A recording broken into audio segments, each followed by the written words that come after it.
स्थानीय शासन निदेशालय के कार्य। स्थानीय शासन निदेशालय का संबोधन पढ़ने के बाद हम पढ़ रहे हैं स्थानीय शासन निदेशालय के कार्य और संगठन। पढ़ते हुए आपको काफी कार्य समझ में आ गए होंगे, यस मैम, है ना? क्योंकि जब हमने पढ़ा कि ये निदेशालय प्रकोष्ठों में बटा हुआ है और कौन सा प्रकोष्ठ क्या कार्य कर रहा है, तो कार्य आपको समझ में आ गए। लेकिन फिर भी परीक्षा की दृष्टि से हम एक बार और पढ़ लेते हैं स्थानीय शासन निदेशालय के कार्य, जिसमें सबसे पहला कार्य है नगरीय संस्थाओं का गठन।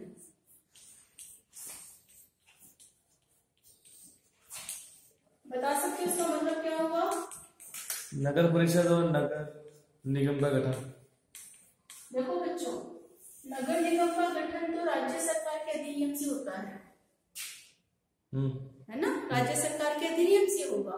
लेकिन जनसंख्या के आधार पर 1 लाख से ज्यादा जनसंख्या है तो वहां पर नगर परिषद बनाई जानी है। तो ये निर्णय कौन करेगा? निदेशालय, कि कहां पर नगरीय संस्था में नगर पालिका नगर परिषद का गठन किया जाना है।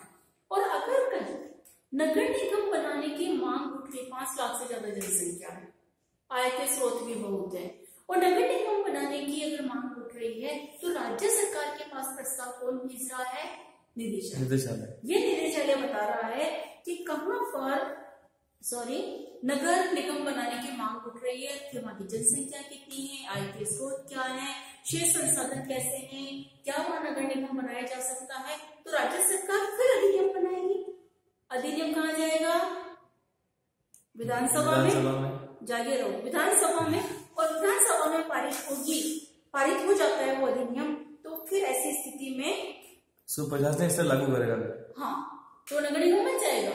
जैसे जयपुर नगर निगम का अपना अधिनियम है, जोधपुर नगर निगम का अपना अधिनियम है, हर एक अलग अधिनियम से नगर निगम बनेगा। लेकिन नगर परिषद नगर पालिका का गठन करने का दायित्व और कार्य स्थानीय शासन निदेशालय। ठीक है, ये एक बात। इसके अलावा इसी नगरीय संस्थाओं से संबंधित कार्य है। देखिए, नगरीय संस्थाओं में जो निर्वाचित व्यक्ति है वो पार्षद। अगर कोई पार्षद 3 महीने तक, ध्यान दीजिए, 3 महीने तक लगातार अनुपस्थित रहता है, मीटिंग्स में नहीं आता, तो उसके विरुद्ध कार्यवाही की अनुशंसा स्थानीय शासन निदेशालय के द्वारा की जाती है। पार्षद जनता ने चुना क्यों? ताकि आप नगर पालिका में नगर परिषद में आए और अपने दायित्व का निर्वहन करें। और अगर 3 महीने तक लगातार नहीं आता है तो इसके विरुद्ध कार्यवाही की अनुशंसा करने का कार्य भी स्थानीय शासन निदेशालय का है। इसके अलावा सामान्य प्रशासन, पहला कार्य हुआ नगरीय संस्थाओं का गठन, नियंत्रण रखना। दूसरा है सामान्य प्रशासन। जब भी हम सामान्य प्रशासन की बात करते हैं, कहीं भी करो आप, देखो कुछ बातें ऐसी होती है जो आपको समझ हो, उस बात को आप कई जगह लागू कर सकते हैं। सामान्य प्रशासन की जब आप बात करते हैं, इसका मतलब ये हुआ कि संस्था का निरीक्षण करना, पर्यवेक्षण पढ़ रखा है आप लोगों ने, और उस पर नियंत्रण स्थापित करना। नगरीय शासन निदेशालय का यह दायित्व है कि नगरीय शासन निदेशालय देखता है कि नगरीय स्थानीय संस्थाएं ठीक ढंग से काम कर रही है या नहीं कर रही। ये ऑफिसर्स किसी भी नगर पालिका या नगर निगम का निरीक्षण कर सकते हैं कि वहां काम ठीक से हो रहा है या नहीं हो रहा है। जैसे स्वच्छता, आप देखते हैं स्वच्छता में रैंकिंग होती है। हाँ। कि कौन सा जिला पहले स्तर पर है, कौन सा दूसरे स्तर पर है, आता है ना ऐसा। तो ये निरीक्षण करके कि आपने स्वच्छता के मानदंड जो निर्धारित किए गए हैं उन पर कौन सी नगर पालिका या नगर निगम खरे उतर रहे हैं, ये निरीक्षण किया जाता है समय समय पर। स्वच्छता का एक एग्जाम्पल लिया जो आजकल बहुत चल रहा चर्चा में है। और अगर मान लीजिए जो भी कार्य सौंपे गए, हर कार्य का निरीक्षण किया जाता है। मान लीजिए कहीं पे निर्माण संबंधी कार्य चल रहा है तो निर्माण कार्य संबंधी समय पर पूरा हुआ या नहीं हुआ। जैसे अभी भीलवाड़ा में चल रहा है सीवरेज कार्य चल रहा है, तो उसका निरीक्षण करना, जो कार्य चल रहे हैं, जो दायित्व सौंपे गए हैं उनका निरीक्षण करना। और अगर कार्यों में किसी भी प्रकार की कोताही आई है, कार्य समय पर पूरे नहीं हो रहे हैं, तो उन्हें ये वार्निंग देना, कार्य समय पर हो, स्पष्टीकरण मांगना, कार्य समय पर पूरे क्यों नहीं हुए हैं। अगर कोई समस्याएं हैं, उन समस्याओं का समाधान देना, ये भी निदेशालय का कार्य है। तो स्थानीय संस्थाओं को नियंत्रित करना ताकि वो अपने तय कार्यों को पूरा कर सके, ये निदेशालय का दायित्व है। एक और कार्य है तकनीकी नियंत्रण।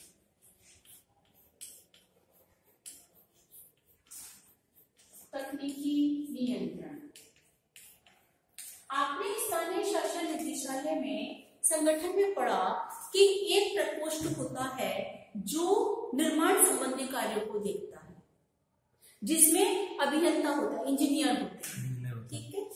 तो ये इंजीनियर्स वे जानते हैं कि निर्माण कार्य को किस प्रकार से जो इसके मानदंड है उन मानदंडों के अनुरूप पूरा किया जाए। आपने कई बार सुना होगा कि निर्माण कार्य अच्छे क्वालिटी का नहीं था, जिसका नुकसान हुआ, कोई बिल्डिंग ढह गई है, कोई पुलिया ढह गई है, कोई कार्य सीवरेज का काम ठीक ढंग से नहीं हुआ है। तो ये निर्माण कार्य ठीक ढंग से मतलब क्वालिटी वाला हो, उच्च गुणवत्ता वाला हो। तो उच्च गुणवत्ता वाला कार्य कैसे हो, इसके लिए तकनीकी नियंत्रण स्थापित किया जाता है स्थानीय शासन निदेशालय के द्वारा। और स्थानीय शासन निदेशालय में ये तकनीकी सहयोग प्रदान करने के लिए विशेषज्ञ होते हैं। वो विशेषज्ञ होते हैं इंजीनियर, पीडब्ल्यूडी काम करवा रहा है, सुना आप लोगों ने? हाँ। वो विशेषज्ञ हैं, वो जानते हैं कि कहाँ पर किस प्रकार की संरचना बनाई जानी है और इस संरचना में क्वालिटी किस तरह से मेंटेन की जानी है। तो तकनीकी नियंत्रण स्थापित कर निर्माण कार्य को बेहतर बनाने का कार्य भी निदेशालय के द्वारा किया जाता है। ये निर्माण कार्य को बेहतर बनाने से पहले ये भी जरूरी है कि किसी निर्माण कार्य का अनुमोदन लेना। अनुमोदन समझते हैं आपको? स्वीकृति लेना। ऐसे ही तो नहीं कि आपका मन किया और आपने कहीं पुलिया बना दी, पहले स्वीकृति। तो स्वीकृति देने का काम भी कौन करेगा? स्वीकृति देने का कार्य भी स्थानीय शासन निदेशालय करेगा। स्वीकृति दी जानी है या नहीं दी जानी, इस पर निर्भर करता है कि किसी नए निर्माण कार्य से जनता को क्या सुविधा मिलेगी, जनता को क्या फायदा होगा, और इस निर्माण कार्य से जनता के लिए क्या व्यवधान पैदा हो सकता है, ये ध्यान रखा जाएगा। तो अनुमोदन, जैसे अभी आपके काम चल रहा है तो ध्यान रखा जा रहा है कि अगर किसी मुख्य सड़क पर खुदाई कर दी गई है तो उसकी साइड वाले सड़कों को खुला छोड़ा गया है ताकि जनता का आवागमन बाधित ना हो। तो किसी निर्माण कार्य से पहले उसका अनुमोदन और उसकी गुणवत्ता को ध्यान में रखना स्थानीय शासन निदेशालय का दायित्व है, जो पूरे राज्य में, जो किसी भी राज्य का निदेशालय हो, वो इन दायित्वों का निर्वहन करता है। फिर कार्मिक प्रशासन, बताओ आप, जब कभी भी हम किसी डिपार्टमेंट में कार्मिक प्रशासन की बात करते हैं तो इसका मतलब क्या हुआ? संस्थापन, स्थापना शाखा। और कार्मिक प्रशासन में और क्या शामिल किया जाता है? फर्स्ट ईयर से पढ़ रहे हो,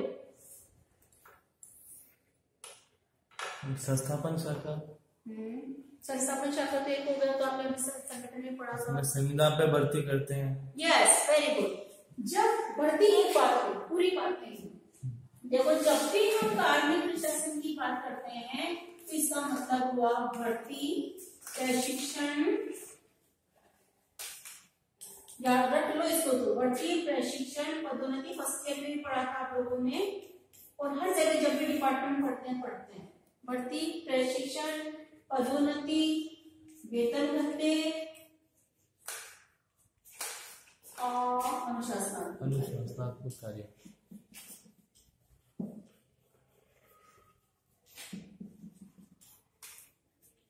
निदेशालय का दायित्व है जो कि निदेशालय भर्ती का काम करता है। आपने संगठन में पढ़ा कि अगर जरूरत है तो 6 महीने के लिए संविदा पर कार्मिकों को लगाया जा सकता है, ये भर्ती का कार्य किया जा रहा है। इसके अलावा परमानेंट पोस्ट पर भी भर्ती की जाती है, परमानेंट पोस्ट पर और संविदा पर भी भर्ती की जाती है। फिर प्रशिक्षण, जैसे हमने चर्चा की संस्थापन में एक प्रशिक्षण से संबंधित भी आपने प्रकोष्ठ के बारे में जिक्र किया। इसमें क्या होता है कि जो नए कर्मचारी आ रहे हैं उन नए कर्मचारियों को प्रशिक्षण देना, कार्यप्रणाली समझाना, वेरी गुड, कार्यप्रणाली समझाना, उस संस्था के नियम समझाना कि किस तरीके से काम करना है। पदोन्नति कि एक कर्मचारी वरिष्ठता के आधार पर अगर पदोन्नति होती है तो एक कर्मचारी निश्चित सेवा काल पूरा कर चुका है, जैसे एलडीसी को यूडीसी बना दिया, यूडीसी को सहायक अधीक्षक बना दिया, सहायक अधीक्षक को कार्यालय अधीक्षक बना दिया, तो ये क्या है? पदोन्नति। ये पदोन्नति डिपार्टमेंटल पदोन्नति होती है, मतलब विभागीय, एक विभाग में ही होती है। तो जो स्थानीय शासन निदेशालय में कार्यरत कर्मचारी हैं उन कर्मचारियों को उच्च पदों पर कब भेजा जाएगा, उनकी वरिष्ठता सूची को तैयार करना, समय समय पर डीपीसी समझते हैं? हाँ। डिपार्टमेंटल प्रमोशन कमेटी, विभागीय पदोन्नति समिति, उसकी मीटिंग्स करके और फिर निम्न पद पे जो कर्मचारी है उनको उच्च पद पर भेजना पदोन्नति। वेतन भत्ते, किस पद पर कितने वेतन दिया जाएगा, कितना भत्ता दिया जाएगा, इसका नियंत्रण, इसका कार्य भी स्थानीय शासन निदेशालय के द्वारा किया जाता है। देखो हर सरकार में, किसी भी देश की सरकार, हर सरकार में कर्मचारियों के लिए एक आचार संहिता होती है। यह आचार संहिता का मतलब है आचरण के नियम। क्या आप एक सरकारी पद पर हो तो आपको कुछ नियम मानने होंगे, कर्मचारियों की निष्ठा बनाए रखने के लिए उन नियमों को मानना जरूरी है। तो ये जो आचार संहिता है, अगर कोई व्यक्ति उस आचार संहिता को तोड़ता है, आचरण के नियम की अवहेलना करता है, तो उसके खिलाफ अनुशासनात्मक अनुशासन तोड़ दिया उसने तो अनुशासनात्मक कार्य। निदेशालय भ्रष्ट कर्मचारियों के खिलाफ अनुशासनात्मक कार्यवाही करता है। संगठन याद कीजिए, सतर्कता प्रकोष्ठ था, हाँ, जारी मैसेज आती है। तो अनुशासनात्मक कार्यवाही में दंड दिया जाता है। दंड क्या दिया जाएगा, ये डिपेंड करता है कि एक कर्मचारी का अपराध क्या है। उसको चेतावनी दी जा सकती है, निलंबित भी तो कर देते हैं, निलंबित भी कर, बड़े अपराध में निलंबित भी कर देते हैं, बिल्कुल सही कह रहे हैं आप। इसके अलावा कभी ऐसा भी होता है कि उसका एक इंक्रीमेंट रोक लिया, आर्थिक दंड दे दिया उसको। कभी ऐसा होता है उसके नुकसान की भरपाई उसके वेतन से की जा सकती है। किसी भी प्रकार का दंड दिया जाए वो किसमें अनुशासनात्मक है। लेकिन कोई भी दंड एक पूरी प्रक्रिया से गुजरे बिना नहीं हो सकता। ठीक है, पूरी जांच पड़ताल होनी चाहिए, कर्मचारी को अपना पक्ष रखने का मौका मिलना चाहिए। ये अनुशासनात्मक कार्यवाही की प्रक्रिया होती है। तो कार्मिक प्रशासन, स्थानीय शासन निदेशालय का जब हम कार्य पढ़ रहे हैं और उसमें हम कार्मिक प्रशासन की बात कर रहे हैं, तो मतलब हुआ कि स्थानीय शासन निदेशालय भर्ती, प्रशिक्षण, पदोन्नति, वेतन भत्ते, अनुशासनात्मक कार्यवाही से संबंधित कार्य करता है। लेकिन ये कार्य कहाँ, केवल निदेशालय के भीतर, केवल नगरीय संस्थाओं के भीतर, नगरीय संस्थाओं के भीतर। निदेशालय किसके लिए बना हुआ है, नगरीय संस्थाओं के लिए। तो नगरीय संस्थाओं में भी कार्मिक प्रशासन से संबंधित कार्य ये निदेशालय कर रहा है। वित्तीय कार्य, अखबार पढ़ते हो तो आप लोग देख रहे होंगे कि बहुत सारे नई योजनाएं जिसमें वित्त जुड़ा हुआ है सरकार इंट्रोड्यूस कर रही है।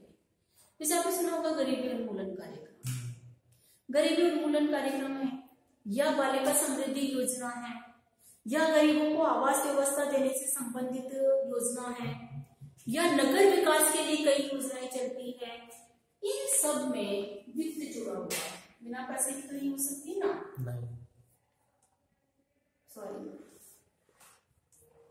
जब हम वित्तीय कार्य की बात करते हैं तो इसका मतलब जो नगरीय स्थानीय संस्थाओं को किसी योजना के लिए अनुदान मिल रहा है या करों के माध्यम से जो आय मिल रही है, या केंद्र सरकार अपनी योजनाओं को लागू करने के लिए जो धन दे रहा है उसका सही उपयोग हो। नगर विकास के लिए पैसा दिया जा रहा है तो नगर विकास हो, पार्क जैसे पौधारोपण अभियान चलाया जा रहा है तो पौधारोपण में पैसा तो लगेगा, ठीक है। तो या मान लीजिए नई आवास नीति आ गई है, गरीबों को आवास बनाकर दिए जाएंगे रियायती दरों पर, पार्क्स बनाए जाएंगे, या जलीय संसाधन जैसे तालाबों को साफ किया जाएगा। कोई भी काम हो सकता है, कोई भी परियोजना हो सकती है, स्वच्छता से संबंधित हो सकती है, गरीबी उन्मूलन से संबंधित हो सकती है, कोई स्वरोजगार के लिए हो सकती है, कोई लघु उद्योगों के लिए भी हो सकती है कि एक नगरीय क्षेत्र में कुटीर उद्योगों का प्रशिक्षण दिया जाएगा, या हस्तशिल्प को बढ़ावा देने के लिए कोई योजना आ गई। जितनी भी योजनाएं हैं या नई योजनाएं और आती है भविष्य में, उन सबके लिए जो पैसा मिल रहा है नगरीय संस्थाओं को, वह पैसा सही ढंग से खर्च। सही ढंग से खर्च होने का मतलब है जिस कार्य के लिए पैसा दिया जा रहा है, जिस मद में पैसा दिया जा रहा है, धन उसी मद में खर्च हो। ऐसा नहीं है कि पैसा तो दिया जा रहा है बालिका समृद्धि योजना के तहत और आपने उस पैसे को मकान बनाने में खर्च कर दिया तो वो धन का दुरुपयोग माना जाएगा, सही उपयोग नहीं है। जबकि आपने रिश्वत नहीं ली, पैसा व्यक्तिगत उस हैसियत में खर्च नहीं किया, लेकिन प्रशासन में, लोक प्रशासन में ये विशेष रूप से ध्यान रखने की जरूरत है कि वित्तीय दायित्वों का निर्वहन करने में इस बात का ध्यान रखा जाता है कि धन निर्धारित मद पर ही खर्च हो, पहली बात। दूसरी बात, धन निर्धारित प्रक्रिया से खर्च हो। ऐसा नहीं है कि किसी ने कहा कि ठीक है, ठेकेदार ने कहा मैं पुलिया बना दूंगा, उसको कहा हाँ बना देना और उसको लाख रुपए दे दिए। ऐसा नहीं होगा। क्या होगी प्रक्रिया उसकी? पुलिया बनानी है कहीं पर तो क्या होगा? पहले टेंडर, ये बात हम कर चुके हैं, पहले टेंडर निकलेगा, टेंडर आमंत्रित किए जाएंगे, तो जिसका सबसे कम प्राइस होगा उसको वो कार्य दिया जाएगा। फिर कार्य का भुगतान भी चरणों में होगा, इतना काम करने पर इतना % पैसा, इतना काम करने पर इतना % पैसा।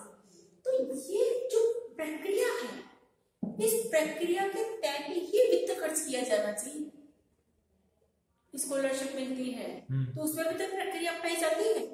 तो पहली बात कि धन सही मत पर खर्च हो और धन सही प्रक्रिया से खर्च हो, ये देखना वित्तीय कार्य कहलाता है। और स्थानीय शासन निदेशालय के दायित्वों में ये काम है वित्तीय कार्य वित्तीय कार्य। केंद्र सरकार राज्य सरकार से इस सभी स्थानीय संस्थाओं को जो राशि मिल रही है उस राशि का भी सही उपयोग होना चाहिए, इसका भी पूरा नियंत्रण निदेशालय के द्वारा रखा जाता है। एक अगला काम हुआ भूमि संबंधी कार्य। भूमि संबंधी कार्य, अरे भूमि संबंधी कार्य क्या होता है? भूमि संबंधी कार्य मान लो किसी जमीन पर अतिक्रमण है, जमीन सरकारी है, कुछ लोगों ने अतिक्रमण कर रखा है तो उसे अतिक्रमण मुक्त करवाना। कई बार आपने देखा होगा शहर में अतिक्रमण तोड़ने के लिए दस्ता चलता है, देखा आप लोगों ने? तो ये भूमि संबंधी कार्य हुआ कि नगरीय स्थानीय संस्था की पोजीशन में जो जमीन है उस जमीन को अतिक्रमण से मुक्त करवाना। कई बार ऐसा भी होता है कि जमीन पर पुराने कब्जे होते हैं, सालों से साल लोग विरोध करते कि मैं तो क्या, मेरे दादाजी भी यहीं रहते थे, तो पुराने कब्जों को भी हटाने की कार्यवाही करना ये निदेशालय का कार्य है, ताकि व्यक्ति विशेष के अतिक्रमण से मुक्त होकर जल्द हित में उस जमीन का प्रयोग किया जा सके। ठीक है। एक और बात, भू नियमन सुना आपने? सुना क्या होता है भू नियमन? एक प्लानिंग से शहर के बसावट करना, भू नियमन मतलब हाई प्लानिंग से। ये भी बात एक बात सही है, भू नियमन करना। इसके अलावा ये भी होता है कि कोई जमीन है, ये जमीन, ये क्षेत्र आवासीय होगा या व्यवसायिक होगा, ये भी इसका दायित्व है शासन निदेशालय का। पट्टे मिलते हैं ना, पट्टे मिलते हैं कि रेजिडेंशियल है या कमर्शियल है, फिर भू नियमन है। कई बार ऐसा होता है कि आवासीय जमीन को कन्वर्ट करवाया जाता है व्यवसायिक में, जैसे एग्रीकल्चर को रेजिडेंशियल करते हैं। यस, ये भी एक बात हुई कि कृषि भूमि है उसको आवासीय भूमि में कन्वर्ट कराया जाएगा। तो एग्रीकल्चर रेजिडेंशियल में हो रही है या रेजिडेंशियल कमर्शियल में हो रही है, ये कार्य भी स्थानीय शासन निदेशालय के द्वारा किया जाता है। इतनी अच्छी बात है कि आप सारी बातें समझ रहे हो, अपने आसपास देखते रहते हैं ना बेटा, तो बातें आसानी से समझ में आती है। और फिर सूचना संग्रहण,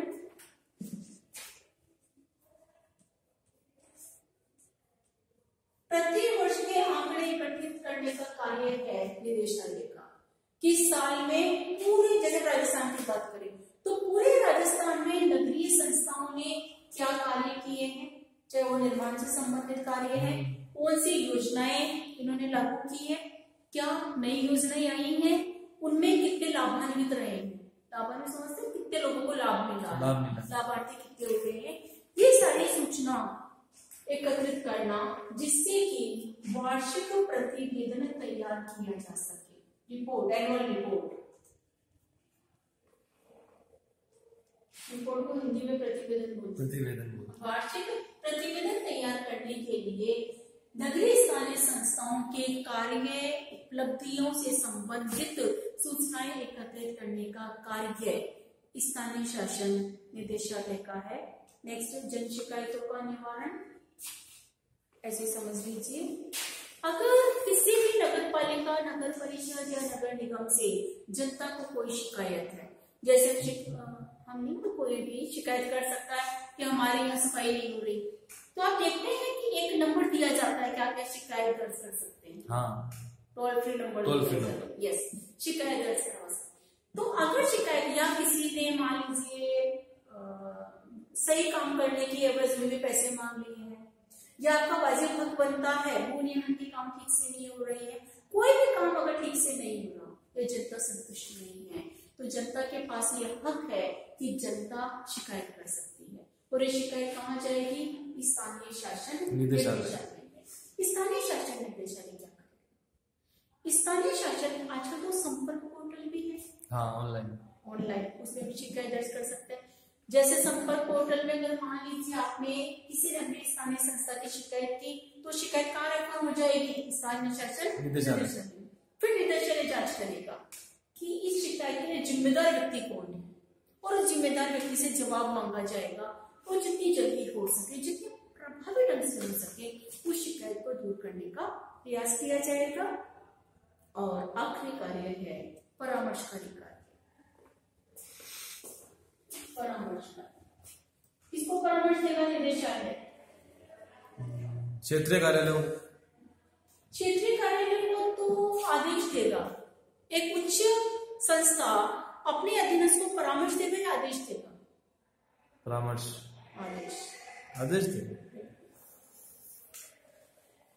परामर्श देने का कार्य का मतलब हुआ कि स्थानीय शासन निदेशालय राज्य सरकार को परामर्श देता है कि स्थानीय संस्थाओं की ये समस्याएं हैं और हम नए स्तर पर स्थानीय संस्थाओं के लिए क्या योजना ला सकते हैं, क्या कार्यक्रम ला सकते हैं, या किसी कार्यक्रम की क्रियान्विति में अगर समस्या आ रही है तो उस समस्या को कैसे दूर किया जा सकता है। ये परामर्श से संबंधित कार्य भी स्थानीय निकाय के द्वारा किया जाता है, ताकि राज्य सरकार उन परामर्श के आधार पर नई नीतियां बना सके या पुरानी नीतियों में संशोधन कर सके। इस प्रकार पूरे भारत में स्वायत्त शासन विभाग काम कर रहा है।